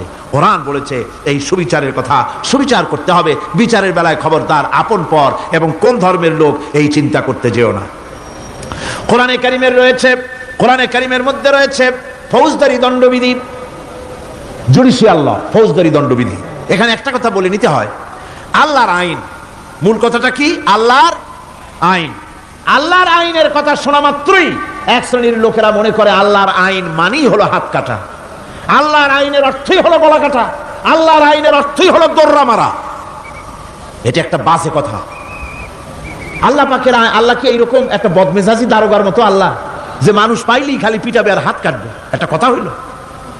হাত কাটা, গলা কাটা, এটা কখন সুবিচার প্রতিষ্ঠিত হয়ে যাবে, খাওয়া পড়ার গ্যারান্টি মিলবে, তারপরে যদি কেউ চুরি করে দৃষ্টান্তমূলক শাস্তি দাও হাত কেটে। এর আগে না।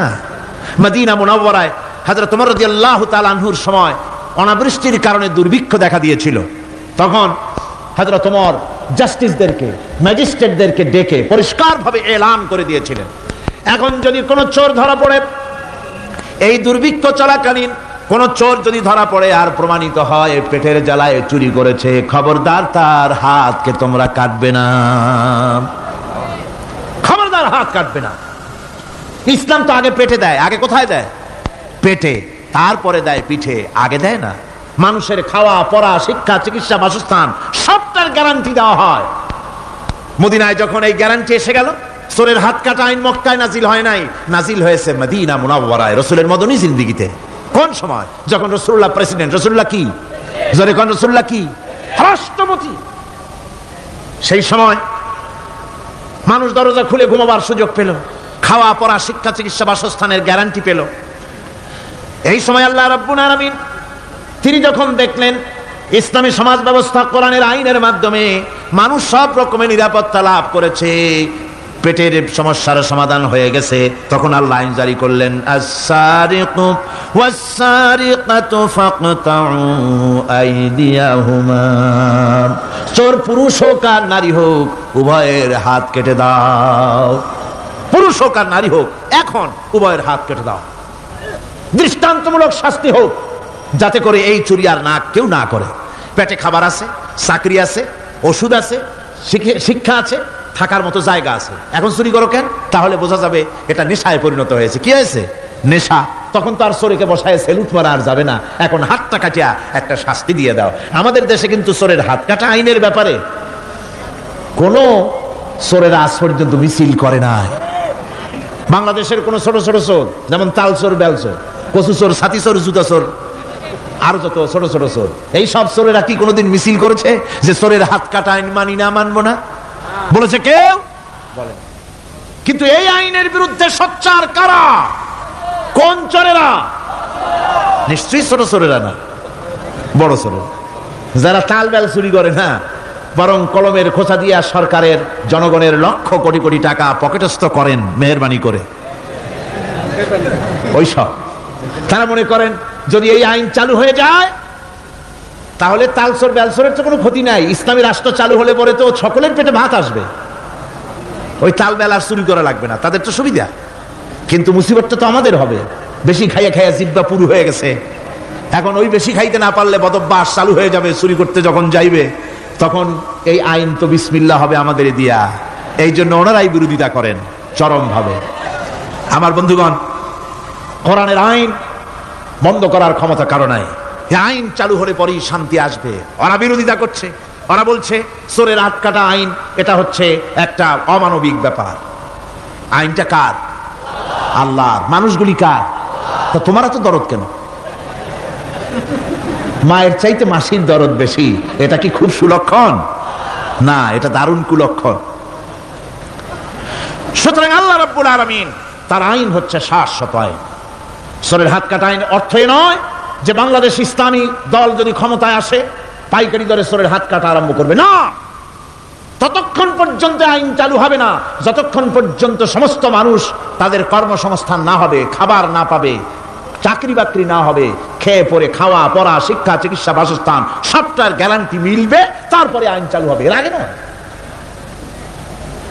আল্লাহ রাব্বুল আলামিন ফৌজদারি দণ্ডবিধির আওতার ভিতরে চোরের কি শাস্তি হবে তা বললেন, নরহত্যার শাস্তি কি হবে তাও আল্লাহ পাক এখানে বলছেন, ইয়া আইয়ুহাল্লাযীনা আমানু কুতিবা আলাইকুমুল কিসাসু ফিল কাতলা আল্লাহ পাক বলেন তোমাদের প্রতি নরহত্যার শাস্তি স্বরূপ কিসাস নির্দিষ্ট করা হয়েছে, অর্থাৎ হত্যার বদলে হত্যা করা।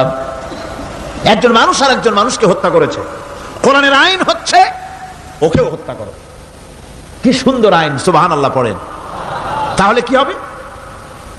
রেডিও, টেলিভিশনে, পত্র পত্রিকার মাধ্যমে যদি খবর ছড়ানো হয় যে হত্যাকারীর বিচার হবে কোরআনের আইন অনুযায়ী, প্রকাশ্য রাজপথে হত্যাকারীকে তাকেও যদি হত্যা করে দেওয়া হয়, এই দৃশ্য উপস্থিত জনতা যত দেখবে, পত্র পত্রিকায় খবর পাবে, টেলিভিশনের পর্দায় দেখতে পাবে, যারা দেখলো এই সব লক্ষ লক্ষ জনতার ভেতরে মানুষ হত্যা করার দুঃসাহস আর আসবে? আল্লাহ পাক বলছেন এটা হচ্ছে মানুষের কিসাস, এর মধ্যে রয়েছে মানুষের জীবন। এরপরে নরহত্যার শাস্তি আল্লাহ পাক এভাবে কোরআনে কারীমের মধ্যে বললেন। জিনার শাস্তি, আয-যানিয়াতু ওয়াজ-যানি ফাজলিদু কুল্লা ওয়াহিদিন মিনহুমা মিআতা জালদা। আল্লাহ রাব্বুল আলামিন বলেন জিনাকারিনী পুরুষ, জিনাকারিনী নারী আর জিনাকারা পুরুষ, তাদের শাস্তি হচ্ছে উভয়কে 100 করে দৌড়া মারা, প্রাণদণ্ড দিয়ে দেওয়া। এই শাস্তি যদি হয় জিনা বন্ধ হয়ে যাবে, বিবাহ সহজ হবে। ইসলামী রাষ্ট্র হলে পরে জিনা করা কঠিন হবে, বিবাহ করা সহজ হয়ে যাবে। এটা হচ্ছে কোরআনের আইনের সুন্দর বিধান। জিনার শাস্তি, চোরের শাস্তি, নরহত্যার শাস্তি জুডিশিয়াল লয়ের আওতায়, ফৌজদারি দণ্ডবিধির আওতায় এগুলি পড়ে। এগুলি সব কোরআন শরীফে আছে না নাই? আছে কিনা? তাহলে কি করে আপনি বলবেন আপনি ধর্ম নিরপেক্ষ? আপনি শুধু ধর্ম আপনার ব্যক্তিগত ব্যাপার আর রাজনীতি একটা আলাদা ব্যাপার। এবারে আল্লাহ রাব্বুল আলামিন মদ পান সম্পর্কে, যারা মদ পান করবে, জুয়া খেলবে যারা, তাদের সম্পর্কে মদ্যপায়ীদের ব্যাপারে আল্লাহ পাক বলছেন ইন্নামাল খামরু ওয়াল মাইসিরু ওয়াল আনসাবু ওয়াল আজলামু রিজসুম মিন আমালিশ শাইতানি ফাজতানিবুহু। আল্লাহ পাক বলেন নিঃসন্দেহে মদ, জুয়া এবং পাশা, এই সমস্ত খেলাকে, এই সমস্ত জিনিসকে নাপাক ঘোষণা করা হয়েছে। এগুলি সব হতেছে শয়তান কর্তৃক উদ্ভাবিত নোংরা কাজ। এগুলি শয়তানের কাজ। মদ আর জুয়া কার কাজ? যারা বলেন কার কাজ? শয়তানের কাজ। সুতরাং ফাজতানিবুহু, এর থেকে তোমরা ফিরে থাকো। আল্লাহ বলছেন মদ এবং জুয়া মানুষকে আল্লাহর জিকির থেকে ফিরায় রাখে। ফাহাল আনতুম মুনতাহুন, এগুলি শোনার পরেও কি তোমরা এর থেকে ফিরে থাকবে না? এবার আল্লাহ রাব্বুল আলামিন ওজনে কম দেওয়া সম্পর্কে বলছেন। যারা ব্যবসায়ী, অনেক ব্যবসায়ী আছে, ব্যবসা করতে গিয়ে ধর্ম ব্যক্তিগত ব্যাপার, ব্যবসার মধ্যে ধর্ম নিতে চাই না, কয় যে ধর্ম দারুণ পবিত্র জিনিস, এত পবিত্র, শুধু মসজিদে থাকবে, শুধু মাদ্রাসায় থাকবে, আমার জীবনের বিস্তীর্ণ অঙ্গনে ধর্ম ঢুকতে পারবে না। তার মানে ভাবখানা এই, আল্লাহ এবং রসুলকে বলে দেওয়া হচ্ছে হে আল্লাহ, হে রসুল, তোমাদের উপরে 144 জারি করে দিলাম, শুধু মসজিদে আর খানকায় থাকো, মাদ্রাসায় থাকো, আমাদের জীবনের বিস্তীর্ণ অঙ্গনে তোমাদের কোনো প্রবেশের অধিকার নাই। জোরে কর নাউজুবিল্লাহ। আল্লাহ পাক মানুষের জীবনের সকল ক্ষেত্রে আইন চলবে আল্লাহ। ইনিল হুকমু ইল্লা লিল্লাহ, আইন চলবে কার? ওই আল্লাহ রাব্বুল আলামিন বলেন ওজনে কম দিও না।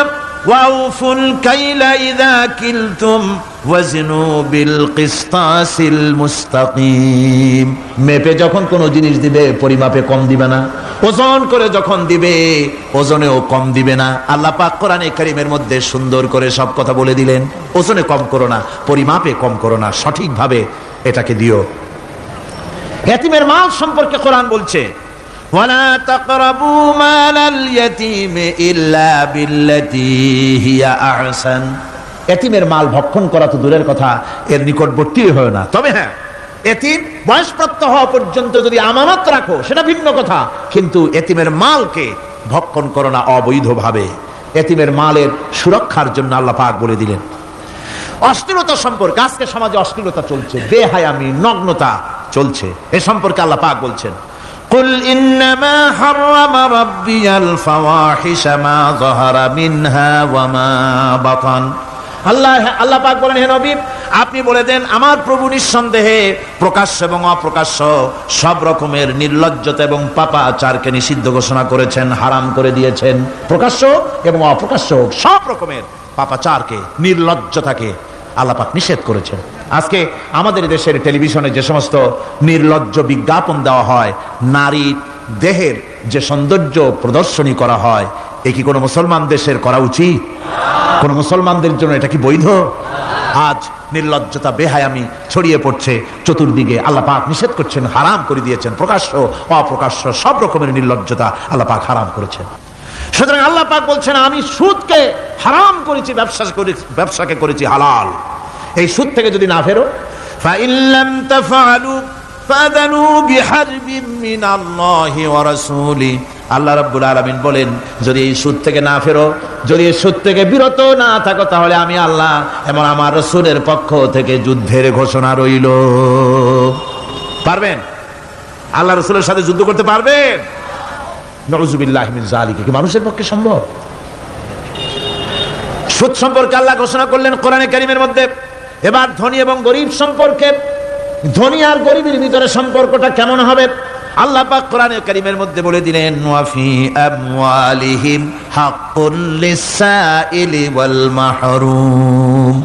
আল্লাহ রাব্বুল আলামিন বলছেন, ও ধনীরা, তোমাদের সম্পদের ভিতরে গরিবদের অধিকার আছে, সে অধিকার আদায় করে দাও। একথা বলা হলো না গরিবরা তোমাদের করুণার পাত্র, দয়া করে তাদের কিছু দাও, একথা আল্লাহ বলেন নাই। বললেন, ধনীরা শুনে রাখো, তোমাদের সম্পদে গরিবদের অধিকার আছে, অধিকার, এই অধিকার তাদের ফিরিয়ে দাও। এরপরে আল্লাহ পাক বললেন, কাইলা ইয়াকুনা দুলাতাম বাইনাল আগনিয়াই মিনকুম, তোমাদের সম্পদগুলি যেন তোমাদের ধনশালী লোকদের হাতে যেন পুঞ্জীভূত না হয়ে যায়।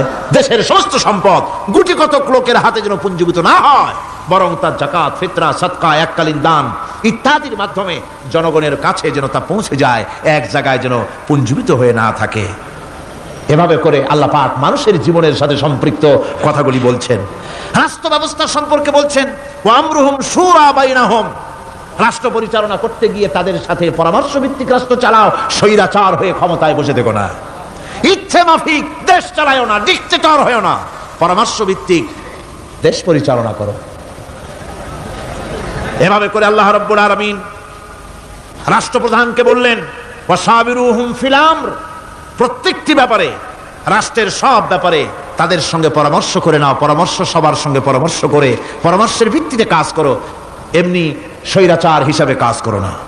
কোরআন প্রবর্তিত সমাজ সকল নাগরিকের মৌলিক অধিকারের গ্যারান্টি দিয়েছে, জোরে কোন সুবহানাল্লাহ। এখন আমি যে কথাগুলি বলবো, এই কথাগুলি শুধু মুসলমানদের জন্য নয়, হিন্দু, মুসলমান, খ্রিস্টান, বৌদ্ধ, নারী, পুরুষ, সাদা, কালো, বর্ণ, ভাষা, দল, মত নির্বিশেষে সমস্ত মানুষের জন্য নাগরিক অধিকারের গ্যারান্টি দিচ্ছে কে? আল্লাহ পাক। যারা বলেন কে দিচ্ছেন? আল্লাহ পাক। আল্লাহ পাক জীবনের নিরাপত্তা দিচ্ছেন। কোরআনের আইন যদি চালু হয়, নাগরিকদের জীবনের নিরাপত্তা লাভ হবে, জোরে কোন সুবহানাল্লাহ। কিভাবে হবে? আল্লাহ রাব্বুল আলামিন বলেন, ওয়ালা তাকতুলুন নাফসাল্লাতী হারামাল্লাহু ইল্লা বিল হক। আল্লাহ পাক বলছেন, যে জীবনকে আল্লাহ হারাম সম্মানী করেছেন, ন্যায় ব্যতীত তাকে খবরদার হত্যা করো না। মানুষকে হত্যা করো না, খবরদার হত্যা করো না। আল্লাহ পাক হত্যা নিষিদ্ধ ঘোষণা করে দিলেন, আর বললেন, মান কাতালা নাফসান বিগাইরি নাফসিন আও ফাসাদিন ফাকান্নামা কাতালান নাস জামিআ। কেউ যদি কোন নরহত্যা এবং বিপর্যয় সৃষ্টি করে, কোন অপরাধ ছাড়া যদি কেউ কোন নির্দিষ্ট অভিযোগ, তাকে হত্যার শাস্তি দেওয়া যায় কোরআন অনুযায়ী, এরকম ছাড়া যদি অন্যায়ভাবে কেউ কাউকে হত্যা করে, তাহলে একটা লোক হত্যা করা নয়, একটা মানুষ হত্যা করার অর্থ হলো গোটা বিশ্বের সমস্ত মানুষকে হত্যা করা। কে বলছেন এ কথা? আল্লাহ পাক বলছেন। আর একটা মানুষকে যদি বাঁচাই দেওয়া যায়, তাহলে সে যেন গোটা পৃথিবীর সমস্ত মানুষকে বাঁচাই দিল। এ কথা কে বললেন? আল্লাহ সুবহানাহু ওয়া তাআলা বলেছেন। এরপরে নরহত্যা যারা করবে তাদের জন্য রয়েছে শাস্তি। কি শাস্তি? আল্লাহ পাক বলছেন, ওমান ইয়াকতুল মুমিনান মুতাআম্মিদান ফাজাযাউহু জাহান্নামু খালিদান ফিহা ওয়া গাদিবাল্লাহু ওয়া লা'নাহু ওয়া আ'আদ্দা লাহু আযাবান আযীমা। আল্লাহ পাক বলছেন, ওমান ইয়াকতুল মুমিনান মুতাআম্মিদান, যে ব্যক্তি কোনো মুমিনকে ইচ্ছে করে হত্যা করলো, ফাজাযাউহু জাহান্নাম, তার শাস্তি কি? যারা বলেন শাস্তি কি? খালিদ, সেই জাহান্নামে চিরকাল তাকে থাকতে হবে। ওয়া গাদিবাল্লাহ ওয়া লানাহু, আর তার উপরে আল্লাহর গজব, আল্লাহর লানত, চিরকাল এই শাস্তি তাকে জাহান্নামে ভোগ করতে হবে। এই কথাগুলি না জানার কারণেই আজকে কলেজ বিশ্ববিদ্যালয়গুলিতে মানুষ হত্যা চলছে পাখি হত্যার মতোই। সুতরাং আল্লাহর এই বিচারের কথা কোরআন থেকে যারা জানে তারা সন্ত্রাস করে না। এই জন্য কলেজ বিশ্ববিদ্যালয় সমূহে সন্ত্রাস হয়, মাদ্রাসাগুলিতে সন্ত্রাস হয় না বললেই চলে। কথা কি ঠিক বললাম না বাড়ায় বললাম? সন্ত্রাসের কারণে টাইটেল মাদ্রাসা বন্ধ হয়েছে কয়টা বাংলাদেশে? ফাজেল মাদ্রাসা কয়টা? দাখিল কয়টা? ইল্লা মাশাআল্লাহ দুই একটা হতে পারে কোথাও, কিন্তু তা হয় না। কারণ মাদ্রাসায় এই সব কথা পড়ানো হয় যা আমি বললাম। কোরআন থেকে যে কথাগুলি বললাম এগুলি কোথায় পড়ানো হয়? আজকে যদি কলেজ বিশ্ববিদ্যালয় সমূহে কোরআন পড়ানো হতো, তাফসীর পড়ানো হতো, তাহলে বিশ্ববিদ্যালয় থেকে রবীন্দ্রনাথ আর সূর্য সেনের পা চাটা উলামেরা বের হতো না, শহীদ তিতুমীর বেরিয়ে আসতো, টিপু সুলতান বেরিয়ে আসতো, সালাউদ্দিন আইয়ুবী বেরিয়ে আসতো। দুর্ভাগ্যজনক আজ কলেজ বিশ্ববিদ্যালয়গুলিতে আল্লাহর কোরআন পড়ানো হয় না বলে আমাদের পাঠানো সোনার টুকরা ছেলেগুলি কয়লার টুকরা হয়ে ফিরে আসতেছে।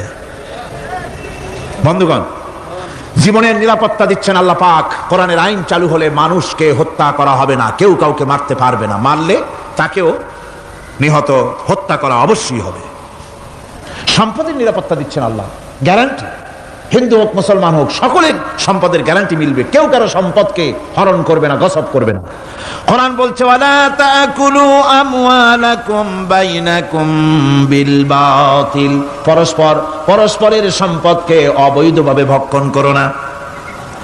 সম্মানের নিরাপত্তা হচ্ছে ইসলামী সমাজ চালু হয়ে গেলে আল্লাহ রাব্বুল আলামিন সম্মানের নিরাপত্তা দিবেন প্রত্যেক নাগরিকের। আল্লাহ পাক বলছেন ইয়া আইয়ুহাল্লাযীনা আমানু লা ইয়াসখার কওমুম মিন কওমিন, হে বিশ্বাসীরা তোমরা এক গোত্র আর এক গোত্রকে ঠাট্টা করো না, চাষিরা তাঁতিদেরকে গালি দিও না, তাঁতিরা চাষিদেরকে জেলেদেরকে গালি দিও না, এক গোত্র আর এক গোত্রকে ঠাট্টা করো না, বিদ্রুপ করো না। ওয়ালা তালমিজু আনফুসাকুম ওয়ালা তানাবাজু বিল আলকাব, একে অপরের দোষ গেয়ে বেরিও না, একে অপরকে খারাপ নামে ডেকো না, একে অপরের কুচ্ছা রটনা করো না। আল্লাহ নিষেধ করেছেন। ইসলামী সমাজ হলে পরে মানুষ সব দিক থেকেই নিরাপত্তা পাবে, গ্যারান্টি পাবে, ব্যক্তি স্বাতন্ত্র্যের প্রাইভেসির নিরাপত্তা পাবে। কারো ঘরের মধ্যে কেউ হঠাৎ করে ঢুকবে না, অর্ডার নিয়ে ঢুকতে হবে, পারমিশন নিয়ে ঢুকতে হবে। আল্লাহ পাক বলেছেন লা তাদখুলু বুয়ুতান গায়রা বুয়ুতিকুম হাত্তা তাস্তানিসু ওয়া তুসাল্লিমু আলা আহলিহা, অন্যের ঘরের মধ্যে পারমিশন ব্যতিরেকে প্রবেশ করো না, আগে সালাম দাও, পারমিশন নাও, তারপরে ঢোকো। যদি জবাব না আসে চলে যাও, বেরিয়ে যাও, এটা তোমার জন্য কল্যাণকর হবে। তারপরে ইচ্ছে মতো ধর্ম পালনের নিরাপত্তা পাওয়া যাবে ইসলামী সমাজে। কাউকে বাধ্য করা হবে না ইসলাম কবুল করার জন্য, বা অন্য ধর্ম কবুল করার জন্য কাউকে বাধ্য করা হবে না। কোরআনে কারীম বলছে লা ইকরাহা ফিদ্দিন, ধর্মের ব্যাপারে কোনো বাড়াবাড়ি করা যাবে না, কারো উপরে কোনো ধর্মমত চাপিয়ে দেওয়া যাবে না। যার ইচ্ছে তার ইচ্ছে মতো স্বাধীনভাবে তার ধর্মকর্ম পালন সে করতে পারবে। এই ধর্ম পালনের কথা বলতে এসে আমার মনে পড়লো এবছরের হিন্দুদের দুর্গাপূজার কথা। আপনারা বলতে পারেন যে কি এর মধ্যে কি ঢুকাই দিলেন? ঠিকই ঢুকাইছে।